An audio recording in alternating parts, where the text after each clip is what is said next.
How to activate a line on Verizon Prepaid. It's pretty simple and a quick process, so let's get started with the video. So the very first thing you want to do is to power off your iPhone and insert your Verizon Prepaid SIM card. After that, turn on your device and make sure your iPhone is connected to a Wi-Fi network for a smooth activation. Once done, go to Settings and then head over to Cellular. Add a cellular plan if using eSIM, or check that the SIM is detected under cellular data. After that, you can move into the official website of Verizon Prepaid, or you can simply download the application Verizon app from the App Store, and then move into the application, sign in or create your Verizon account.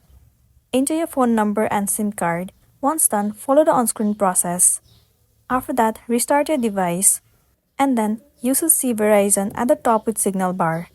Try making a call or using mobile data to confirm the line is active. So this is simply how you can activate line on Verizon Prepaid.